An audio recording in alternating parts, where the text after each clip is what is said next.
हर हर महादेव, हर हर महादेव।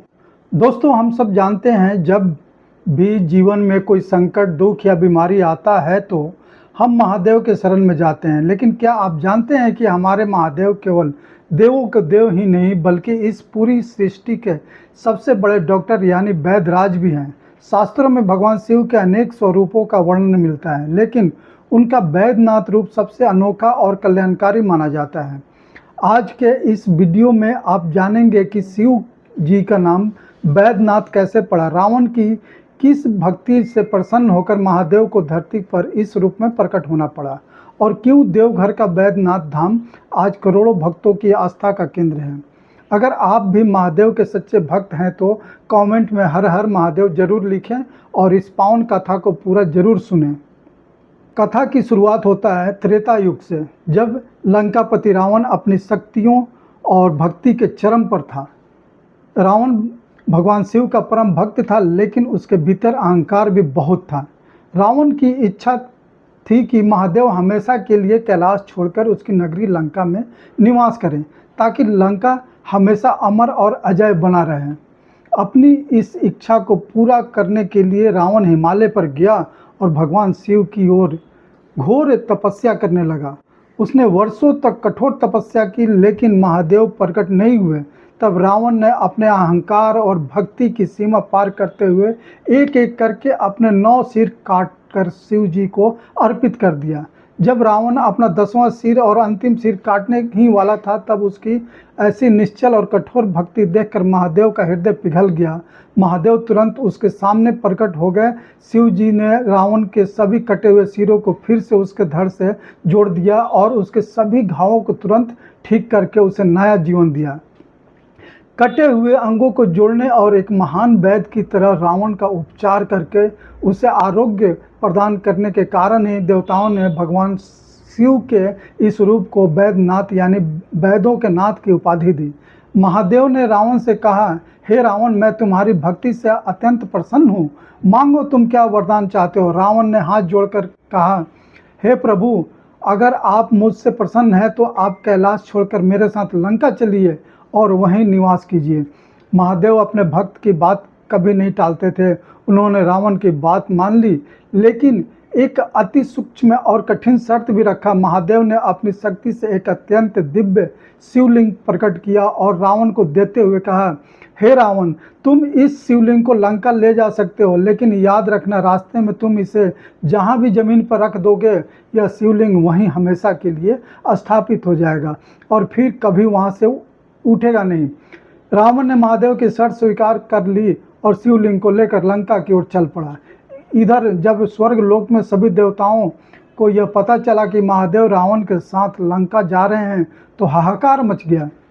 देवताओं को भय सताने लगा कि यदि महादेव लंका में स्थापित हो गए तो रावण महाशक्तिशाली हो जाएगा और पूरी सृष्टि में पाप और अत्याचार बढ़ जाएगा। देवताओं को कोई रास्ता नहीं सूझ रहा था, इसलिए वे सभी दौड़कर भगवान विष्णु की शरण में पहुंचे।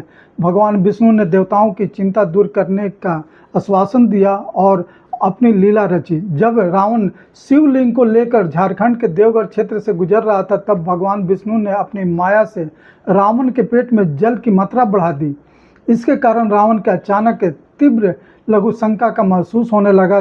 दबाव इतना अधिक था कि रावण का चलना भी मुश्किल हो गया। रावण धर्म संकट में फंस गया, क्योंकि उसके एक हाथ में महादेव का पवित्र शिवलिंग था जिसे वह जमीन पर रख नहीं सकता। तभी भगवान विष्णु की प्रेरणा से वहां बैजू नाम का एक साधारण चरवाहा दिखाई दिया। रावण ने राहत की सांस ली और बैजू चरवाहे को बुलाकर कहा, हे भाई, जब तक मैं लघु शंका से निर्वित होकर वापस ना आ जाऊं, तब तक तुम इस शिवलिंग को अपने हाथों में ही पकड़े रखना, इसे भूल कर भी जमीन पर मत रखना। चरवाहे ने शिवलिंग थाम लिया, लेकिन जैसे जैसे समय बीतता गया, भगवान विष्णु का माया से वह शिवलिंग भारी से और भारी होता चला गया। चरवाहा बैजू उस भारी भार को सहन नहीं कर पाया। उसने रावण को आवाज़ दी, लेकिन रावण नहीं आया। अंततः थक कर और विवश होकर बैजू ने उस शिवलिंग को वहीं धरती पर रख दिया। जब रावण वापस आया और उसने देखा शिवलिंग पर जमीन पर रखा हुआ, तो उसका क्रोध 7वें आसमान पर पहुंच गया। उसने तुरंत शिवलिंग को उठाने की कोशिश की, लेकिन महादेव की शर्त के अनुसार शिवलिंग टस से मस नहीं हुआ। रावण ने अपनी पूरी शक्ति लगा दी, यहाँ तक कि शिवलिंग को दबाकर जमीन में धंसाने का प्रयास किया, लेकिन वह असफल रहा। रावण को समझ आ गया कि यह देवताओं की कोई चाल था। वह निराश और क्रोधित होकर खाली हाथ लंका लौट गया। शिवलिंग को जमीन पर रखने वाले उस चौराहे बैजू के नाम पर ही इस स्थान का नाम आगे चलकर बैजनाथ धाम या बैद्यनाथ धाम पड़ा। दोस्तों, आज वही स्थान झारखंड के देवघर में स्थित है, जिसे हम बैद्यनाथ ज्योतिर्लिंग के नाम से जानते हैं। यह भगवान शिव के 12वें पवित्र ज्योतिर्लिंगों में से एक माना जाता है। बैद्यनाथ धाम के बारे में कहा जाता है कि यहाँ आने वाला कोई भी भक्त खाली हाथ या निराशा होकर नहीं लौटता। जिस तरह महादेव ने वैद्यराज बनकर रावण के कटे हुए सिरों को जोड़ दिया था, उसी तरह माना जाता है कि जो भी भक्त सच्चे मन और अपार श्रद्धा से बैद्यनाथ ज्योतिर्लिंग के दर्शन करता है और जल चढ़ाता है, उसके जीवन के सभी असाध्य रोग, बीमारियां और मानसिक कष्ट दूर हो जाते हैं। महादेव का यह रूप हमें सिखाता है कि सच्ची भक्ति में बड़ा से बड़ा बीमारी और संकट को दूर करने की शक्ति होता है। अगर आप भी महादेव के इस पावन धाम जाने का इच्छा रखते हैं या कभी गए हैं तो अपने अनुभव कमेंट में ज़रूर साझा करें। आशा करता हूं कि आपको शिव जी के बैद्यनाथ अवतार की यह